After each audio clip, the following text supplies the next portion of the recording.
അതെ, വ്യക്തമായിട്ട് പ്ലാൻ എന്താണെന്ന് പറഞ്ഞിട്ട് പോയാ മതി. നീ വന്നേ. പറഞ്ഞേ. ആദ്യം ഞാൻ നേരെ ചെല്ലുന്നു. നമസ്കാരം, ടിനി ടോമാണ് എന്ന് പറയുന്നു. ഓക്കെ. എന്നിട്ട് മുഖം ഒന്ന് ഉയർത്തി. ഓൺലൈനിൽ ഒരു ന്യൂസ് വന്നിരുന്നു, അഭിനയിക്കാൻ ആഗ്രഹമുണ്ടെന്ന് പറഞ്ഞ് രമേശ് എന്നാണ് പേരെന്ന് പറഞ്ഞു. മാർത്താണ്ഡൻ എന്ന സംവിധാനം പറഞ്ഞു വിട്ടത്. വീട് തന്നെയല്ലേ? ഒന്ന് വിളിക്കാവോ? ഇവൻ പോയാ വീഴൂ, ഞാൻ വീഴ്ത്തും. ഓക്കെ, നീ ചെല്ല്.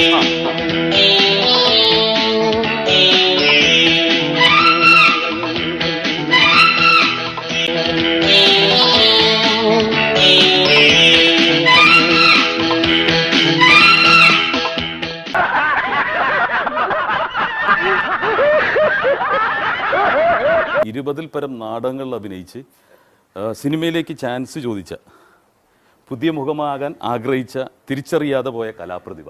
ഈ നാട്ടുകാരെ കൊണ്ട് ഞാൻ തോട്ടല്ലോ, ഇവരുടെ എങ്ങനെ മണത്തറിഞ്ഞു. വിഷ നേതാവെന്ന് പറയുമ്പോൾ ഓടിക്കൊണ്ടിരിക്കരുത് ആ പ്രശ്നം. ഇതിൻ്റെ ഇടയിൽ വായന ഭയങ്കരമാണ്. പല എഴുത്തുകാരും എൻ്റെ അടുത്ത് പറഞ്ഞിട്ടുണ്ട്, പുസ്തകങ്ങൾ കൊണ്ടൊന്ന് കൊടുക്കാറുണ്ട്.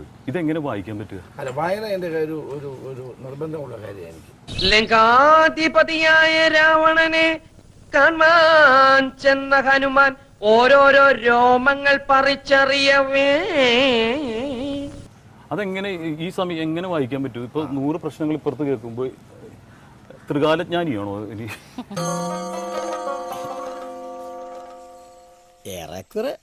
ഈ 2 പുസ്തകങ്ങൾ ഒരുമിച്ച് വായിക്കും. 2 പുസ്തകം ഒരുമിച്ച് വായിക്കും. അതെന്താണ്? അത് നമ്മുടെ പ്രോഗ്രാമിൽ പരിചയപ്പെടുത്തായിരുന്നു, അസാമാന്യ കഴിവെന്ന് പറയുന്നത്. എന്താ പറഞ്ഞാൽ അതെങ്ങനെ ഇങ്ങനെ വായിക്കും?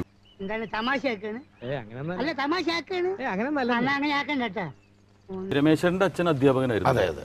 ആ ടീച്ചർ ക്ലാസ് എടുക്കുമ്പോൾ മകൻ സമരം ചെയ്തിട്ടില്ലേ?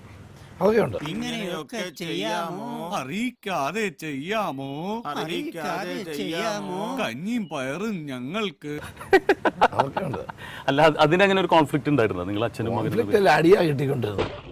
സത്യം പറയടാ, നീ തറവാടിനെ ചതിച്ചോ? അച്ഛനാണ് സത്യം, അത് ഞാൻ ചെയ്തിട്ടില്ല. നാഗ്പൂർ സമ്മേളനത്തിൽ അങ്ങനെ പ്രസംഗിച്ചിട്ടുണ്ട്. അതെ, NSY ദേശീയ. അപ്പൊ ഇന്ദിരാഗാന്ധി, ഞാൻ ഇംഗ്ലീഷിൽ തുടങ്ങി, ഇന്ദിരാഗാന്ധി പറഞ്ഞു ഹിന്ദി അറിയാമല്ലോ, ഹിന്ദി പറയാൻ പറഞ്ഞു. ആത്മപ്രശംസ എനിക്ക് തീരെ ഇഷ്ടമല്ല, എങ്കിലും ഒരു സത്യം കൂടെ ഞാൻ പറയാം. എന്നിട്ട് അവര് പ്രസംഗിച്ചപ്പോൾ എന്നെ ഭയങ്കരമായിട്ട് അഭിനന്ദിച്ചു. വടക്കേ തെക്കേ ഇന്ത്യയിൽ നിന്നൊരു ചെറുപ്പക്കാരൻ മുണ്ടൊക്കെ കൊടുത്ത് ഹിന്ദി പറയുന്നു. അതിന് ഭയങ്കരമായിട്ട് അഭിനന്ദിച്ചു. ഇതാണ് നാഷണൽ ഇന്റഗ്രേഷൻ. നീ ഇത്രയും ഭയങ്കരനായ വിവരം ഞാൻ അറിഞ്ഞില്ല. സിനിമകൾ കാണാറുണ്ട്? എന്റെ സിനിമകൾ വല്ലതും കണ്ടിട്ടുണ്ട്? ഞാൻ ഈ സിനിമയൊന്നും കാണാറില്ല. ഉപദേശിക്കാമെന്ന് വിചാരിക്കരുത്. ഈ സിനിമയുടെ ഒന്നും പറഞ്ഞായിരുന്നു ജീവൻ തൊലയ്ക്കാതെ വല്ല സ്ഥിരം ജോലി വല്ലതും ചെയ്ത് ജീവിച്ചൂടെ? അയാളെ വീഴ്ത്താൻ ഞാൻ പോയാലേ ശരിയാവുള്ളൂ, വേറെ ആരും പോകണ്ട. എന്തൊരു ബഹളമായിരുന്നു. ഇപ്പൊ എന്തായടാ?